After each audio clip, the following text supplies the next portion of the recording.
When somebody walks into your Chevy dealership and they're 90 years old and bald and they say, I want a new Corvette, I want to meet some girls, you don't say, you're crazy, you old coot. You say, great, here's a credit app. We got one right in back for you, bright red. It's got the L Cool Guy package. So you got to go where the customers are and get politics out of it, because the politics is a loser for EVs.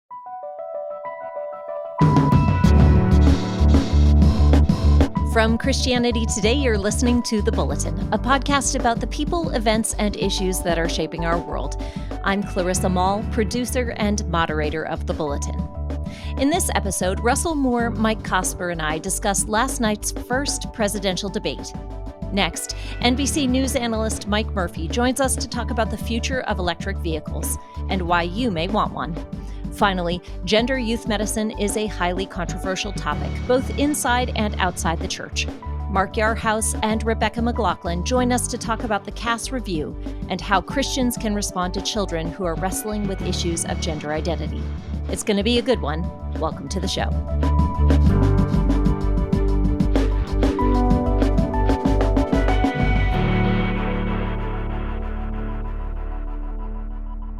Last night, former President Donald Trump and President Joe Biden went head-to-head in the first presidential debate of this campaign, a debate that media outlets touted as historic in its proportions.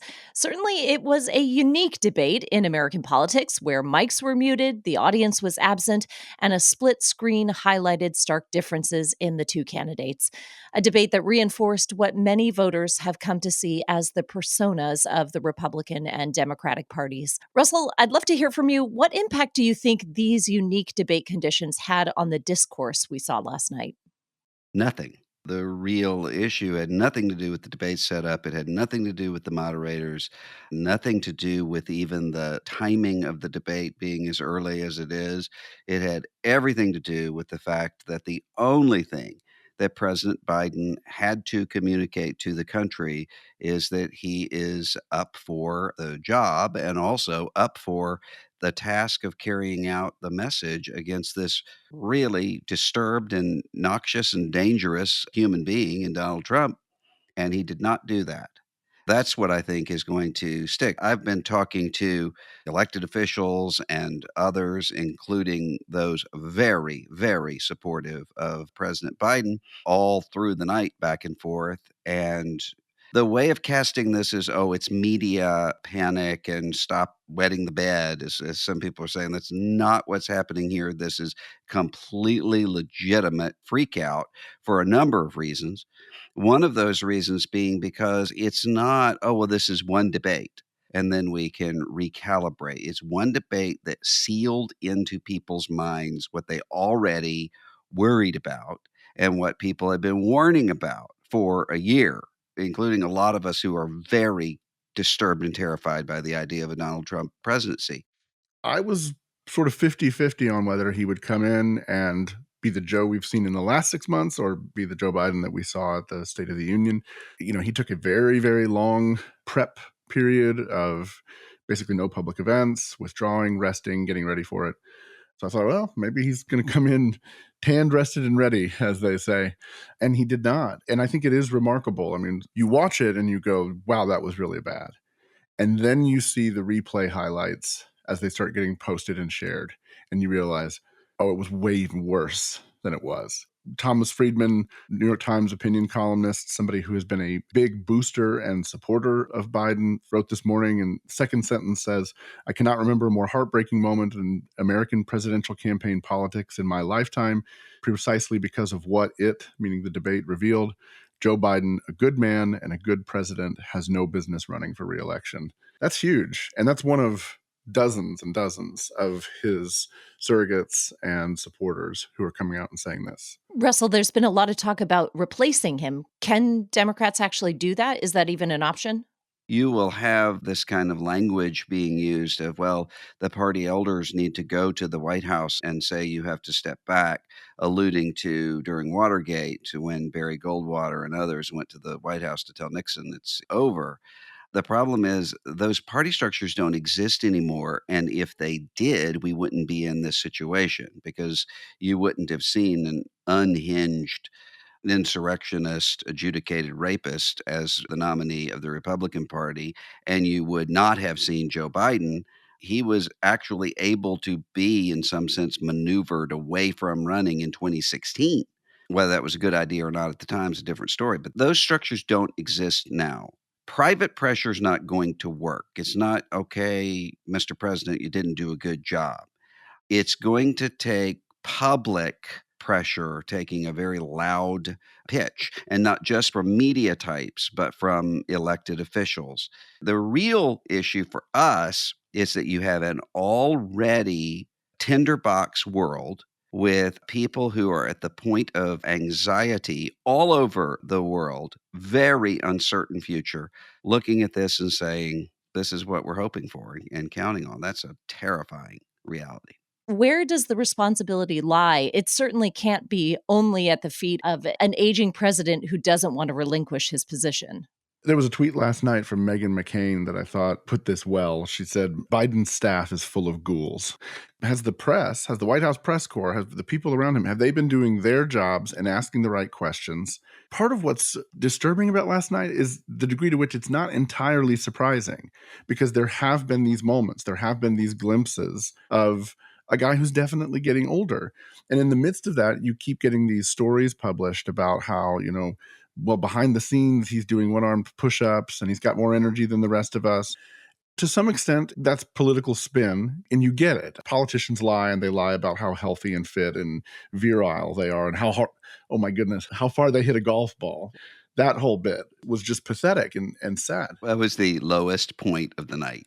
I just think there are some very serious questions about who is managing the president. If this is how he is when he's tan rested and ready, how is he on a hard week, on a busy week, on a week of 3 fronts of tension in the world with what's happening in the Middle East, what's happening in Russia, what's happening in Asia? It's almost the mirror image of the concerns that people had with Ronald Reagan at the first debate in 1984, which was, of course, very different. I mean, for one thing, Reagan was much younger than either of these guys, but also because there was going to be another debate in just a couple of weeks. But when he seemed to be confused and out of it, the next question was to say, at the next debate, was to say, John Kennedy had to stay up days in a row during the Cuban Missile Crisis. Are you going to be able to do that? I don't think there are very many people who, at least who watch carefully, who think that Joe Biden isn't able to handle foreign affairs. He's been doing so up to this point. I think it's actually the opposite problem. It's not, well, you can talk a good game, but can you really do it? It's why on earth can you not speak and give a vision? And that is an important part of it for a president. So you have one candidate who has used his speech to rally mobs to attack the Capitol, say that the Constitution should be terminated, all kinds of permanently disqualifying statements.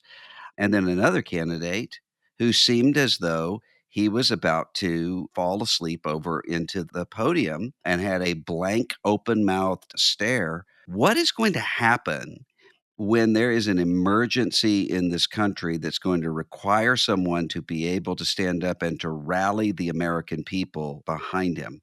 We did not see that on the stage last night, or even any hope of it. I want to talk about 3 adjectives: fair, legal, and good. Donald Trump wouldn't offer a straight answer last night about accepting forthcoming election results. He evaded answering a question about political violence. Finally, after being asked 3 times, he conceded if it's a fair, legal, and good election, absolutely.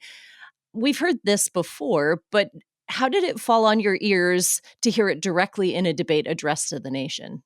It was typical Donald Trump. I think all of us know he's not going to accept the results of this election. He didn't accept the results of the election when he won. In 2016, he said, well, I actually won California. It was cheated away from me with illegal immigrant votes. And then, of course, we saw the political violence that we had in 2020. The thing that's stunning about this is that we have all become so numb to it that it doesn't even affect us. We just expect that to be the case. And the fact that he decided to say it calmly last night rather than screaming it, I guess made some people feel better, but that's a sign it's even worse, not that it's better. Yeah, I think if you look at the substance of what Trump said last night, it's nothing new. He said everything he's always said about elections, about the kind of presidency he wants to have. He's demagoguing on the same issues that he's been demagoguing on since he made friends with Roger Stone and started making political statements in the late 1980s. The difference last night from what we've seen over the last 8 years is that he got up there and did exactly what his political advisors told him to do, which was don't lose your temper, don't bully Biden when your mic is muted. It seemed like part of the coaching for him was don't look at him, don't engage when he throws insults. There were a lot of moments that seemed to me very sort of scripted and rehearsed on Biden's part of here are my punchlines, here's how I'm going to attack him. You're the sucker, you're the loser. You know, he was trying to provoke Trump and get that unhinged, reactive version of him that voters don't like. That first debate in 2020 really hurt Trump pretty significantly, I think. The difference was that last night he took the advice for the most part and managed to kind of stay in his lane for the most part in a way that I think created much more of a contrast because you weren't sitting there looking at a guy on the one side who was wild-eyed and unhinged and just looked temperamental or whatever. He looked composed. Now, if you listen to what he was saying, it was full of fiction and full of demagoguery. But he looked composed, he looked younger and more vigorous and energetic. And Donald Trump came out for abortion pills last night. The fact that we had such a disastrous debate from Joe Biden causes no one to really pay attention to that. Not only did he agree with the Supreme Court decision allowing the abortion pills, but that he would protect them. That is a pro choice position, especially as we're moving into a time where abortion is going to be chemical and much more than clinical. There's no way to restrain abortion across the states if you have unregulated access to abortion pills. That just simply went right over the screen and out. It was gone. And I think that's one of the huge moments of last night in general, because one of the things you've heard a lot of analysis on is the fact that abortion has hurt the GOP over the last several years. The strategy from the time Biden began to really roll out his reelection campaign, a big part of the strategy is saying that we're going to preserve Roe. And Donald Trump is going to institute a national abortion ban. Trump is being very, very, very clear. Stick a mic in his face, and Trump will tell you, I don't want a national abortion ban. This needs to be a state level thing. And at the federal level, he has been supportive of broad measures like this one that are effectively pro-choice. He's effectively running as a pro-choice president. That's a huge deal, not only for pro-life voters who are really concerned about the issue, but it's also a big deal in the story of the election. I think voters will hear that. I think they will get that. This idea that all Democrats have to do to win in November is continually remind the electorate that abortion is on the ballot. I think he's neutralizing the issue.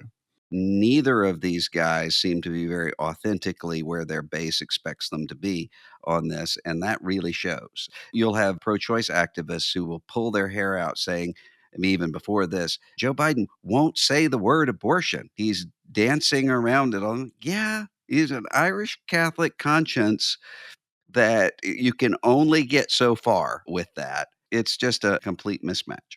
We still have 4 months until the election, and what do we do now? If things stay the course, I think we brace ourselves for Donald Trump 4 more years. I mean, I just think that's the trajectory based on where things are right now. The thing to watch for in the next few days is which of the surrogates, which of the national leaders, who's going to go publicly. I imagine there are some very prominent party leaders and party elders who have gone privately already and said, you can't do this. Who's willing to go publicly? And who's willing to stick their neck out there and say, put me in, coach? Well, we can't emphasize enough how important it is going to be to vote in this election. So if you've been on the fence about getting to the polls, hold your nose, don't be discouraged, read up a little on politics, get informed, and then pray for wisdom and discernment as you make your choice. We will be right back.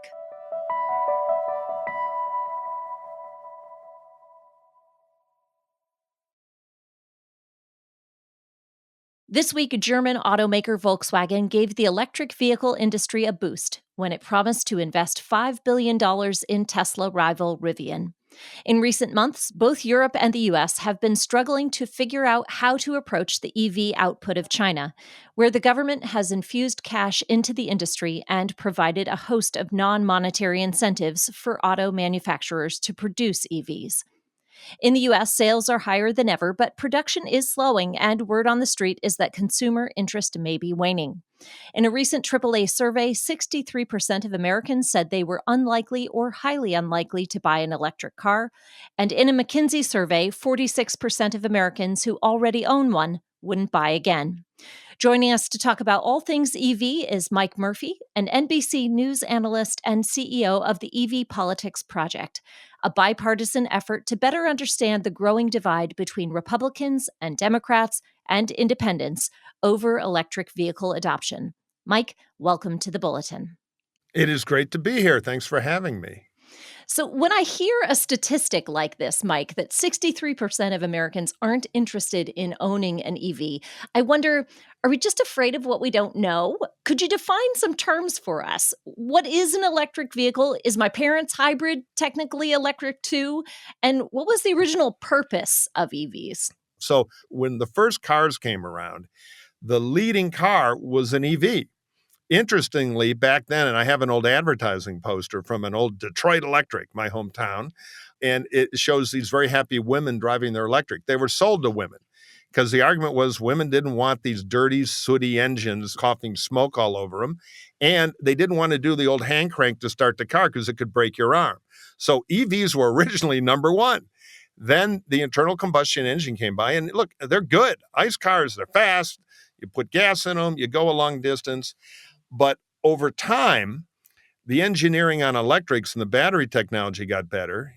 An electric motor with 8 moving parts, just on a physics basis, has a lot going for it compared to a beautiful height of human creativity, 100 years to make them better and better and better ICE engine with 400 moving parts.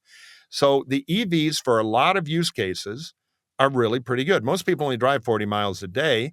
You plug it into your garage, you charge it overnight. It costs a lot less than gas, less maintenance. So they're not everybody. If you're moving a horse trailer across Texas every day, my advice is don't get an EV. As far as your mom's hybrid, the first hybrids were an engineering cheat to get better mileage. They put a generator on the brakes. So all that energy when you're braking, instead of going into heat, they put into a small battery. And then when you gun it, the battery would have a little electric motor that would kick in to help.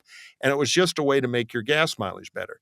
Now we have a terrible name, PHEVs, PHEV, plug-in hybrids, which is the same idea but a bigger battery. So you actually can plug those in, charge them up, even with a regular light socket because they don't need as much power.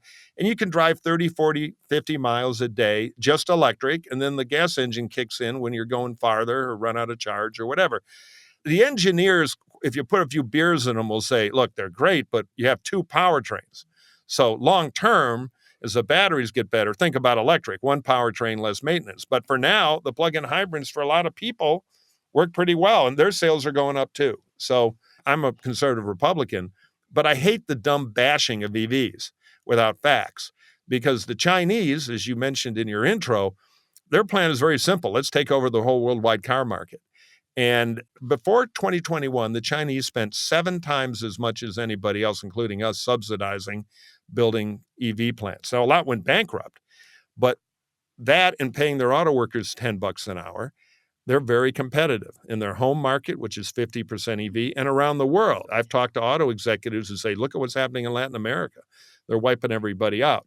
So as somebody who wants an American manufacturing base, I'm not for mandates and making anything illegal, but I'd like us to get behind our North American auto manufacturing, both our Detroit companies and our allies. When Volkswagen builds a plant in Tennessee, I'm rooting for them too, or Hyundai, because we don't want to have 85% of world auto manufacturing located in China in 15 years. They're not an ally, and those jobs count.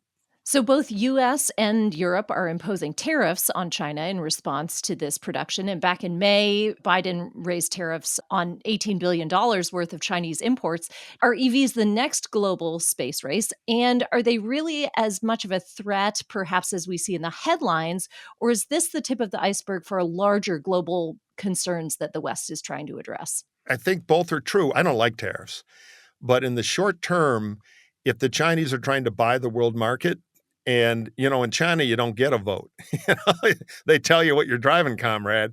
So to give a little break to our North American manufacturers, a few years to catch up, and there's amazing stuff going on in the labs. The batteries are getting better. We're bringing battery production here.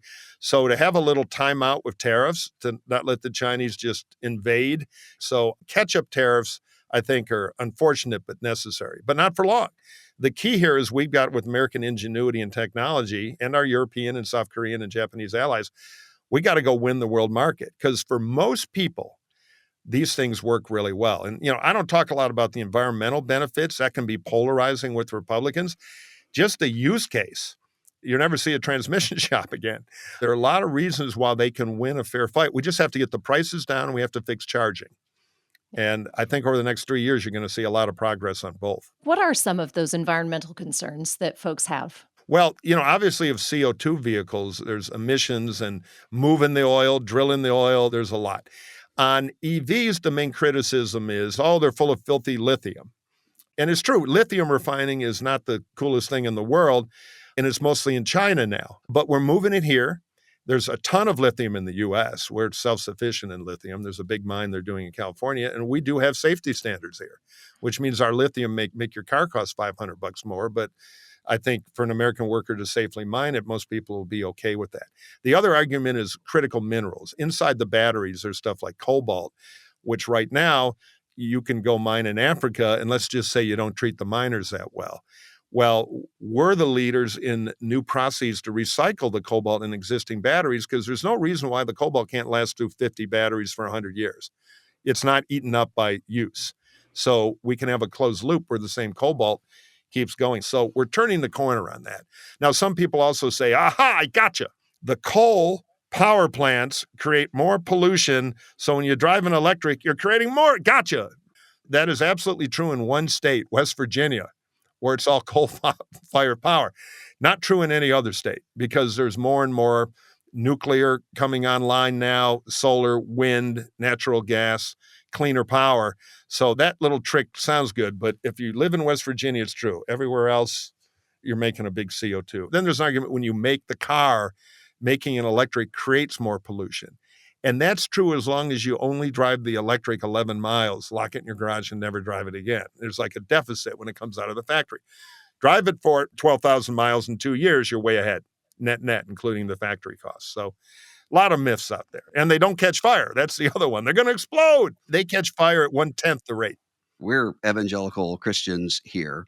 And one of the things that has shown up in a lot of the data when it comes to really any kind of environmentally friendly innovation, Bob Inglis, former Republican congressman, evangelical Christian, started working on carbon issues and so forth. And he found that when he was talking specifically to religious conservatives, he said it was an issue of tissue rejection. It wasn't so much that the arguments were argued back. It's just that there was a feel of, oh, wait, that's not for people like us.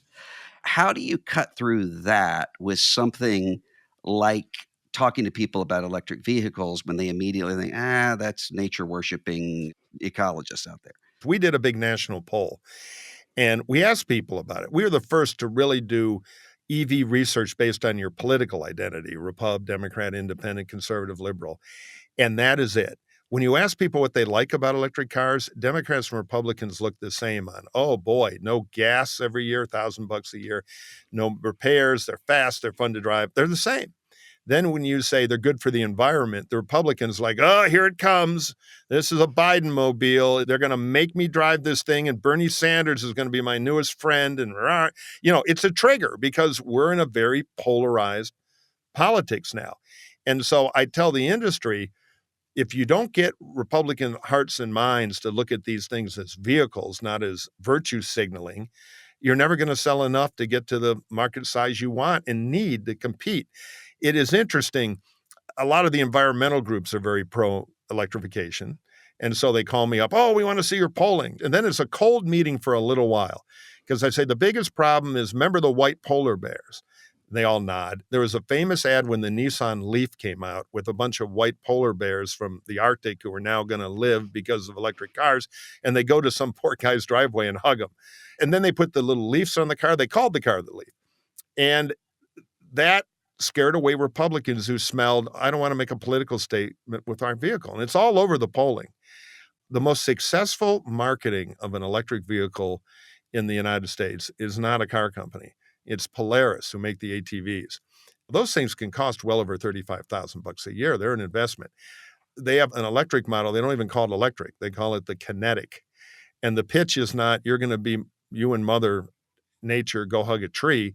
It is, when you're hunting, you want to sneak up on your prey with electric stealth. Kill it with your hands. You don't even need a rifle anymore. It's so quiet. They cannot build those things fast enough. They are back ordered over 6 months. So what I tell the companies is, get out of the dogma business. Don't make people wear a Save the Whales t-shirt to buy your car, because your car's not about that. Your car is about the performance of a car. People make their own darn choices.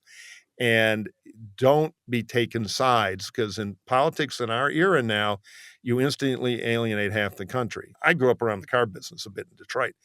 When somebody walks into your Chevy dealership and they're 90 years old and bald and they say, I want a new Corvette, I want to meet some girls, you don't say, you're crazy, you old coot. You say, great, here's a credit app. We got one right in back for you, bright red.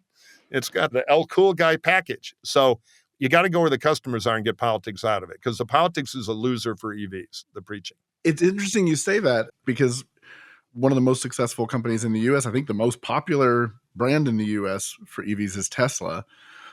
And Elon Musk has himself become a polarizing figure. Yeah. It's kind of a wild irony. Like, here's a guy who wants to take us interstellar and save the world and get everybody driving an electric vehicle, but he's also postured himself as a right-wing voice that's fairly unpredictable. How much has Musk's profile reshaped the EV landscape, both for better or worse? That's a great question, because we polled Elon. In our blog section, we released some of the polling. It is fascinating. You are totally right. When you ask people about Elon, we ask 2 questions. Is Elon Musk a good ambassador for electric vehicles? Yes or no? Among Republicans, much more hostile to EVs, it was 2-1 yes. He's a great ambassador. We love Elon. Among Democrats, who are more likely to buy an EV, or at least more favorable to the idea, it was 2-1 negative. We asked people, do you think climate change is a serious problem we got to act on right now? Or is climate change overhyped by the media and we can all calm down? It's not as big of a deal. 60-40, by the way, in the car market, between big deal and the 40% saying not a big deal. And so who are you alienating with white polar bears? 40% of the market. Among those people, if you think climate change is a big deal, you're 2-1 anti-Elon. So if you're the Tesla chief marketing officer, it's not good. On the other hand, the 40% who think is big media hype, not that big a deal, I'm not worried about it, they love Elon. He's 2.5-1. So he has gone from EV Moses to Hannity. And so I see there's an opportunity there. Elon could do a lot of work to get Republicans to start looking at EVs as vehicles, not just political statements, if we could get the industry marketing to quit hitting them over the head with value judgments. But I don't know how you ever get Elon on a script. He's not that guy. So yeah, he has become very polarizing. And I would say it has not helped Tesla. I live in Los Angeles here, and I see bumper stickers. I bought this before Elon went crazy on Teslas. So I would like to see Elon harness that energy to open Republican minds to give him a try. One thing we haven't talked about is younger people. And younger people we know are more interested in EVs, but they are also the least able to afford them. What do you think needs to change to adjust for this disparity? Well, one, we've got to get to a world where you can buy an EV, even with shorter range, being a city car, maybe 200 miles of range, not 300, because the battery's a lot of the cost. Americans want to know they've got 300-mile range, but they drive 40 miles a day at most on average. So cost has to go down, and we got to get these things out of the 48,000 and plus world into the 25,000 and plus world. Now, the Chinese can do it for us, but there's a big national security and jobs cost to that. The other thing, multifamily. There are a lot of people who want to buy EVs who are making decent money, and as the prices go down, and they've been dropping on average, they're now only a couple $1,000s over medium gas. It used to be like $12,000, now it's like $3,000 to $4,000, who live in multifamily condos or apartments. And they can't overnight charge. They don't have a garage. They can't put the $400 charger in the garage, and it's hard for them. So we got to figure out a way to retrofit apartment buildings for overnight charging. But to open EVs to young people who have a much lower incidence, particularly in the large metroplexes where they have some income and a desire to get an EV, we got to fix in-home charging. The last 3 times that I rented a car, I was offered an EV, and I will tell you 2 of the 3 times I said yes. But after that second time, I didn't wanna drive one again. It was overwhelming when I was traveling in a new city and having to figure out where to charge it. Is my experience an anomaly, or do you think that dealers are trying to figure out another way to, as you described, give people the opportunity to drive one for a weekend so that they'll get hooked? I think that was the theory, and Hertz in particular tried a lot.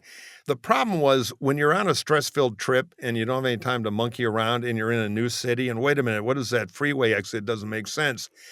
It's not a particularly good time to try something new unless you're on a very leisurely trip. So I generally tell my friends, rent one here where you live for a day or two, where you know your way around, and then the charging stuff's a lot easier to figure out.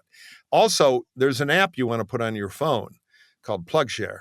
It's free. You tap it, it shows you all the local charging stations. There's even some better ones that tell you if they're working or not and where they are.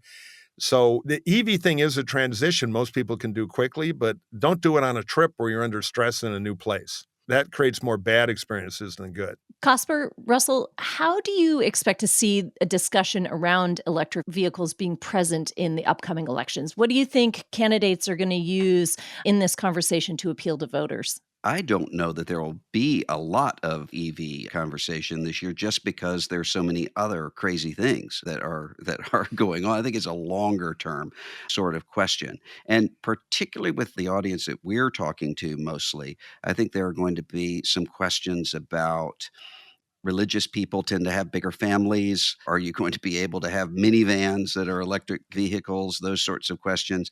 And can we actually get past the sort of what would Jesus drive ad campaigns that we had several years ago dealing with these issues to what Murphy's talking about, which is, hey, this is really good. You want to do it. And we'll tell you how moral it is later. But this is how you're going to do it. I think that's a key question. And one of those things is going to be as manufacturing expands.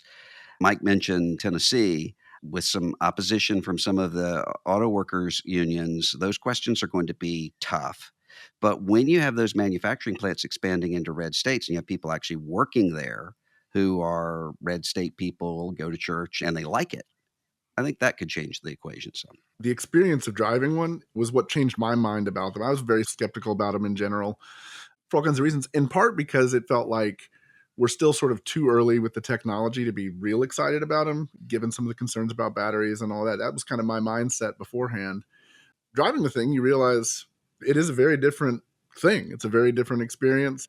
I think there are ways in which it kind of changes the driving experience that a lot of people will like. You're dead right, though. It's so tied as a tribal signal for so many people that it's hard to get over it. And that's why I do think the Tesla phenomenon, especially the Cybertruck, is changing the landscape in terms of it's a different tribal signal than the Nissan Leaf. Gentlemen, this has been so fascinating. Electric vehicles certainly aren't going away anytime soon, and this conversation has been helpful in understanding the lay of the land and what's ahead. Mike Murphy, thanks again for joining us today. We will be right back.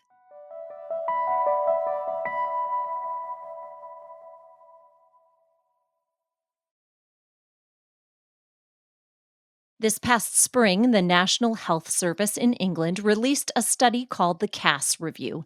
This study, chaired by pediatrician Dr. Hilary Cass, was initially tasked with analyzing research related to the use of hormone blockers for children who experience gender dysphoria. But upon early assessment of the research, the study quickly grew.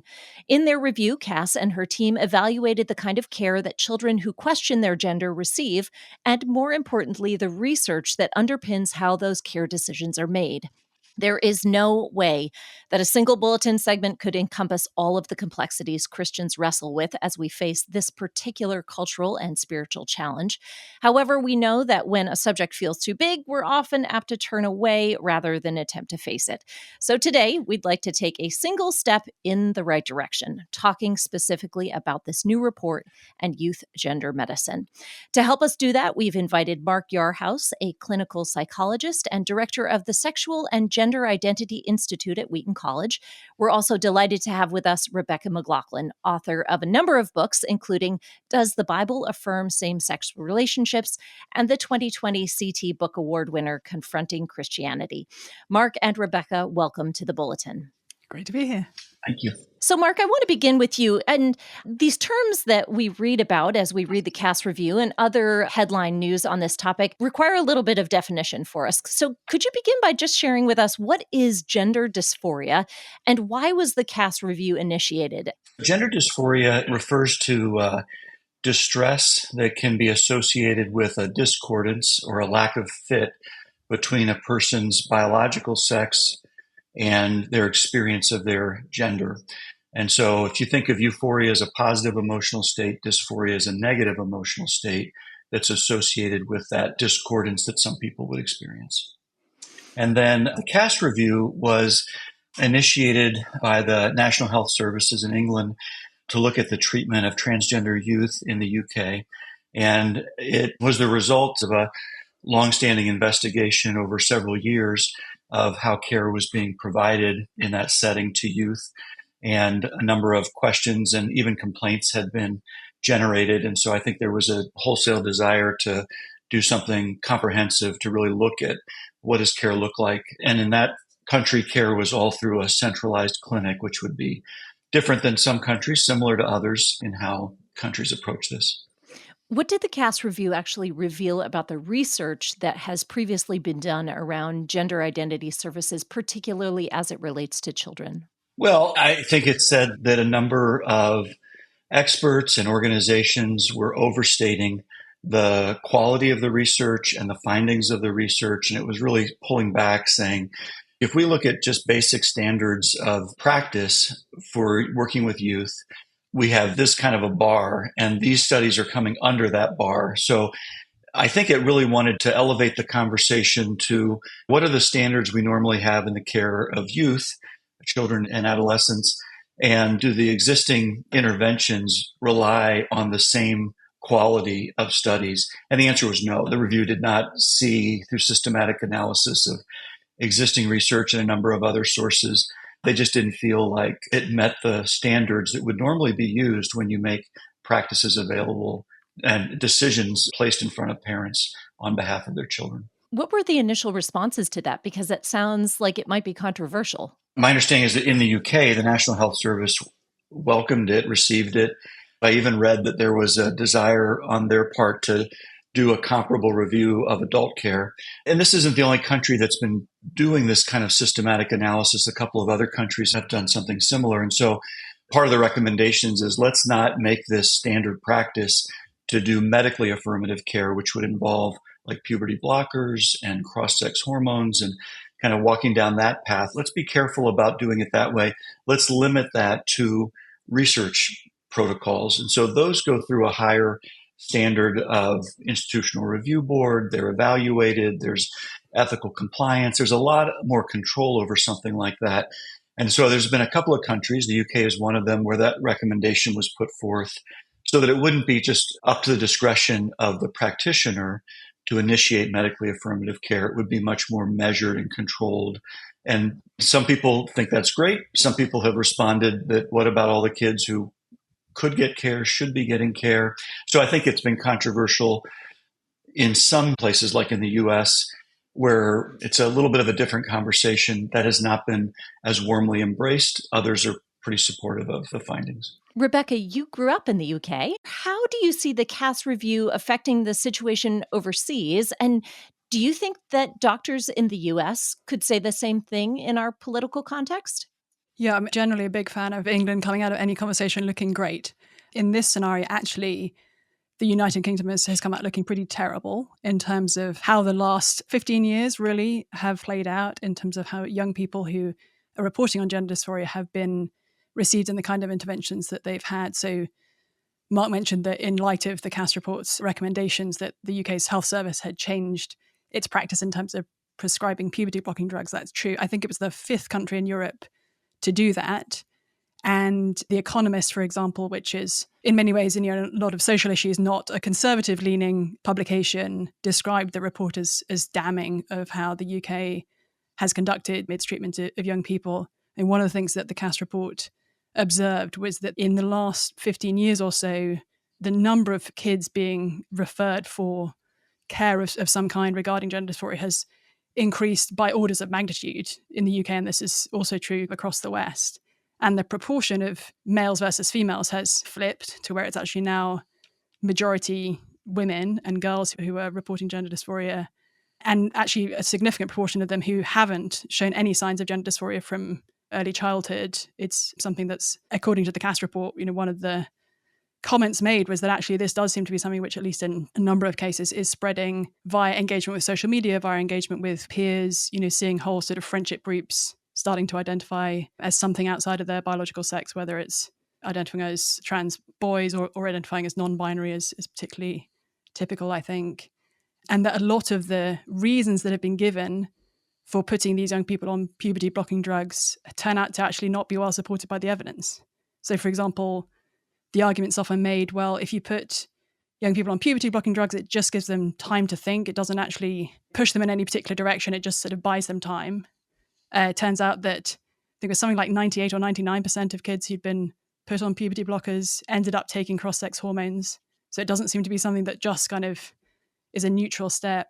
One of the messages I think has been often propagated both in the UK and in the US to parents is, if you have a child who's wrestling with their gender identity, then they're at high risk of suicide. And that actually, if you don't go straight for affirming their sense of their own gender identity and even kind of taking medical routes to help them sort of seem more like they belong with the opposite sex or with neither, then you're putting their life at risk. One of the findings of the report was actually that's not well supported by the evidence either. And the reality is that it was something like between sort of 10 and 30% of kids in the studies that they were reviewing continued to report gender dysphoria as they went on through life. So let's call it about 2/3 don't. So that, again, really complicates things when you're making long-term decisions. I mean, none of this is trivial. None of this is easily reversible, especially when you start thinking about kids having mastectomies or other kind of invasive surgeries.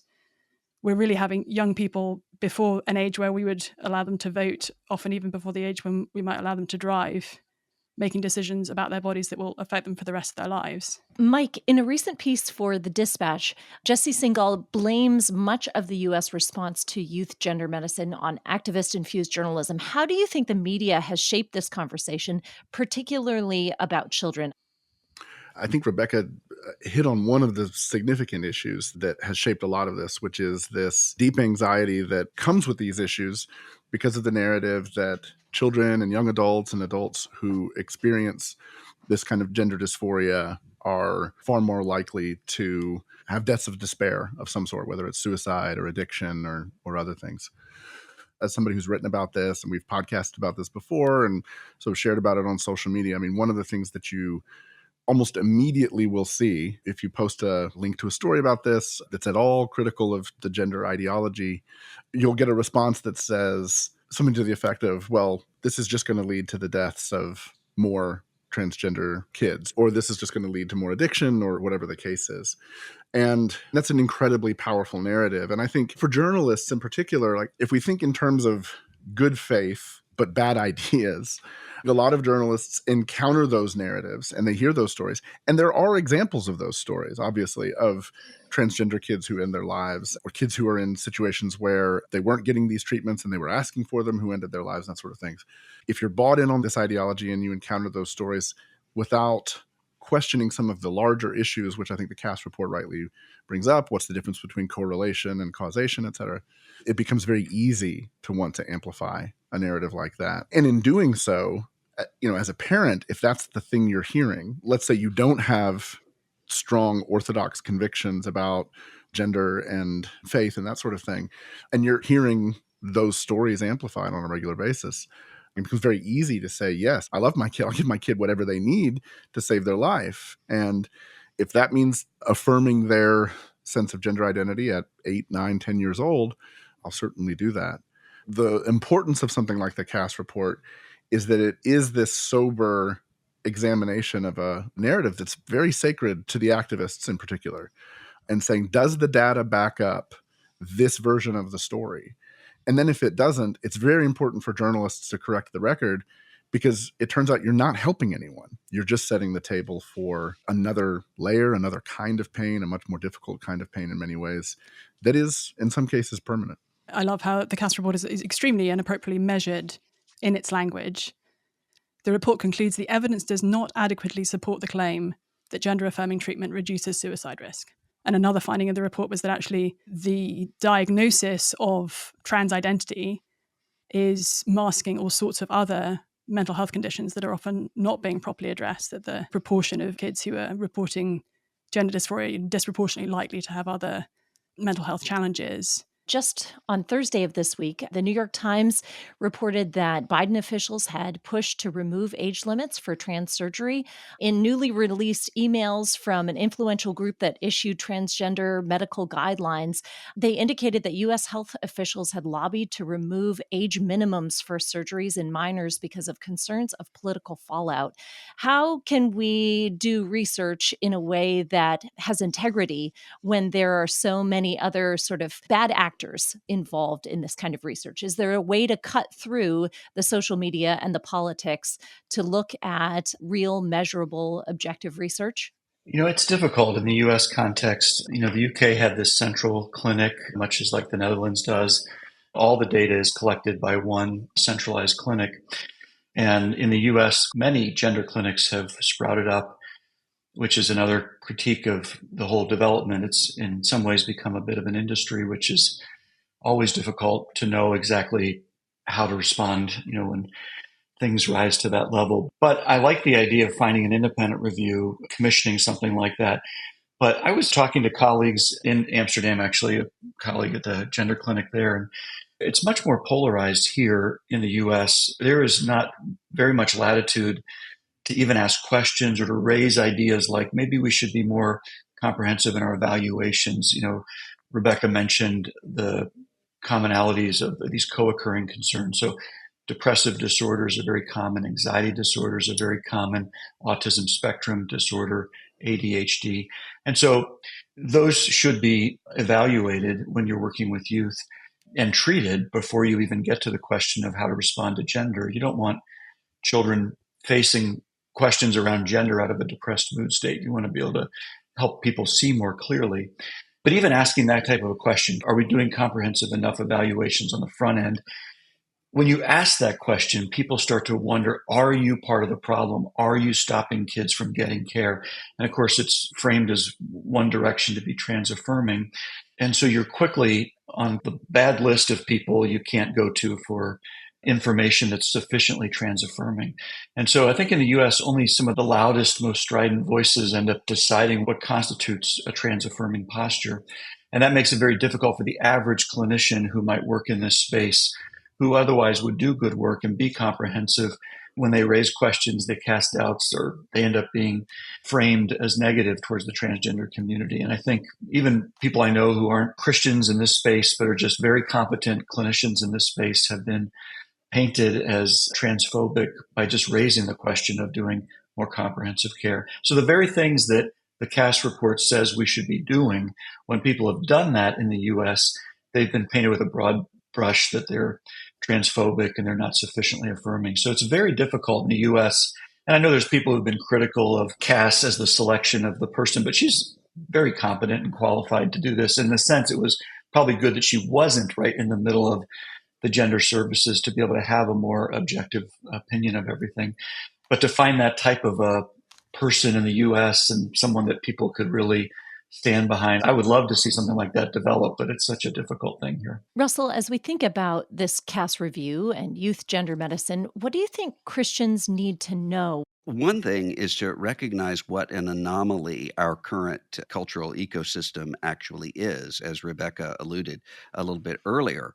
We're in a time right now where there is such a fast ideological change that many people are confused as to what to even think.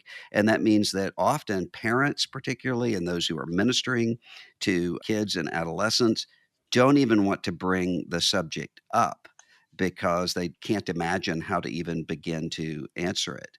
And so part of what we have to do is to recognize the resilience of created structures And as Christians, the fact that we believe the created structures are not simply natural, but they're signposts that point beyond themselves to what Paul calls in Ephesians 5 a mystery. We can't plumb the depths of that or any other mystery, but it's a signpost pointing to that. And that means having a biblical understanding of what it means to be male and what it means to be female, both in terms of the sameness of what it means to be a person created in the image of God and the differences. What does it mean to be co heirs together with a distinction between male and female? That's increasingly difficult. And I think there are many people who don't really want to bring that up. Some of that has to do with the cultural blowback. And that's not just the case for people like me who are Christians who hold to a so-called traditional view of what gender and sexuality should be. I often have conversations with people way to the left of me on issues even of sexuality who whisper about, I don't know where the gender stuff is going, especially the challenge to the gender binary, but they don't feel like they can say that in public. And so Damon Linker, the liberal commentator, had a piece just this past week about why we're seeing in the United States same-sex marriage support decrease, which no one expected. Everybody expected that to continue the trajectory it was on, which is increasing acceptance of same-sex marriage.